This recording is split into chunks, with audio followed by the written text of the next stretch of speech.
आपल्यावर राष्ट्रवादी काँग्रेस शरदचंद्र पवार पक्षाचे खासदार निलेश लंके आहेत। तुम्ही मतदारसंघामध्ये ज्या कार्यकर्त्यांनी तुम्हाला मतदान केलं किंवा निवडणुकीमध्ये काम केलं त्यांचा आभार मेळावा घेतला। मेळाव्यामध्ये बोलताना तुम्ही असं म्हणालात की 1 महिन्यामध्ये गुड न्यूज मिळेल, याचा नक्की अर्थ काय आहे?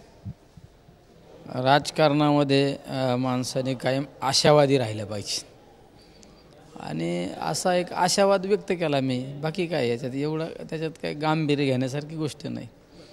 आणि तुम्ही पाहिलं असं राजकारण हे रात्रीत बदलत असतं, दिवसाला राजकारण बदलत असतं। त्यामुळं एक कार्यकर्त्यांना एक स्फूर्ती देण्यासाठी आणि किंवा आपण सर्वांनी आशावादी राहिलं पाहिजे, ही भूमिका सगळ्यात महत्त्वाची म्हणून मी त्या दिवशी मी बोललो। तुम्ही सध्या केंद्रामध्ये काम करताय खासदार म्हणून, त्याचा अर्थ काय केंद्रातल्या सरकारशी लागू होतोय का? तुम्ही असं म्हणालात की 1 महिन्यामध्ये गुड न्यूज। अर्थ असं कुठं लागू होत नाही, अर्थ असं कुठंच कसला लागू होत नाही। पण चला एक नेहमी पॉझिटिव्हली चर्चा केली पाहिजे, सकारात्मक विचार नेहमी माणसाला पुढे घेऊन जात असतात। त्यामुळे माझी एक भूमिका नेहमी एक सकारात्मक विचार मांडण्याची असते, ते विचार मी तो मांडला। मात्र 1 महिन्यानंतर गुड न्यूज मिळेल का? मग आम्ही प्रतीक्षा बघायला काय हरकत नाही। शेवट काय असतं, राजकारणामध्ये कुठलीही गोष्ट ठरून होत नसती, ते ॲक्सिडेंटली काही गोष्टी होत असतात, म्हणजे ते होऊ शकतात। राजकारणामध्ये अशी कुठलीच शक्यता आपण टाळू शकत नाही ना। EVMच्या विरोधामध्ये बरीच चर्चा जी आहेत राज्यामध्ये केली जाते, विविध गावांमध्ये आंदोलन उभे राहत आहेत। पक्षाची आता पुढची भूमिका काय असणार आहे? साहेबांनी काय सांगितलं? EVMच्या बाबत आजपर्यंत राजकीय नेते मंडळी पर्यंत चर्चा होती की EVM बाबत शंका व्यक्त केली जात होती। आज सर्वसामान्य माणूस, शेतमजूर माणूससुद्धा EVM बाबत बोलतो। काल परवा आपले 95 वर्षाचे एक समाजसेवक बाबा आढाव यांनी आत्मक्लेश केला 3 दिवस। म्हणजे असे एक राजकारणामध्ये समाजकार्यामध्ये ज्यांच्याकडे एक समाजसेवक म्हणून पाहतो असे व्यक्तिमत्वसुद्धा पुढे आलेत।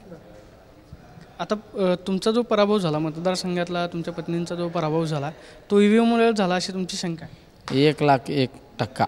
आता तुम्ही मग पुढचं पाऊल काय उचलणार? तुम्ही केंद्रामध्ये खासदार आहात, सभागृहामध्ये हा मुद्दा मांडणार का? सभागृहात तर मुद्दा मांडणार ना, आम्हाला वेळ भेटल्यानंतर मांडणारच आम्ही मांडण्यापेक्षा आता जनतेनेच उठाव केला आहे की आता हे सगळं बॅलेटवर आलं पाहिजे, हे सगळ्या गोष्टी। राज्यामध्ये महायुतीला बहुमत मिळालं, मात्र अजूनही मुख्यमंत्री ठरत नाही किंवा सरकार स्थापनेची तारीख ठरलेली आहे, मात्र महायुतीमध्ये काही आलबेल पाहायला मिळत नाही। एकनाथ शिंदे आजारी पडलेले आहेत, दुसरीकडे भाजपची चर्चा सुरू आहे, तिसऱ्या बाजूला अजित पवार दिल्लीला येण्याची शक्यता आहे। त्यांच्यामध्ये ताळमेळ नाही असं तुम्हाला वाटतं? शेवट आता आम्ही केंद्रातलं अधिवेशन चालू आहे, त्यामुळे दिल्लीत असल्यामुळे आम्ही राज्यातल्या घडामोडीवर आमचं कुठलं लक्ष नाही आणि त्यावर विचार करण्याचा आम्हाला कुठला अधिकार पण नाही। आता तो महायुतीचा निर्णय आहे। उद्या महाविकास आघाडीचं सरकार जर सत्तेत येत असेल तर त्यावेळेस आम्ही भाष्य केलं असतं, आमचा विचार मांडला असता, पण महायुतीमध्ये आमच्यासारख्याने काय बोलणं योग्य नाही। पाहतोय की आभार मेळाव्यामध्ये बोलताना मी जे वक्तव्य केलेलं होतं ते कार्यकर्त्यांना स्फूर्ती देणारं आणि ऊर्जा देणारं होते, अशी प्रतिक्रिया खासदार निलेश लंकेंनी दिल्याचं पाहायला मिळते। कॅमेरा पर्सन विनोद स्वामी, प्रदीप कापसे, TV9 मराठी, नवी दिल्ली।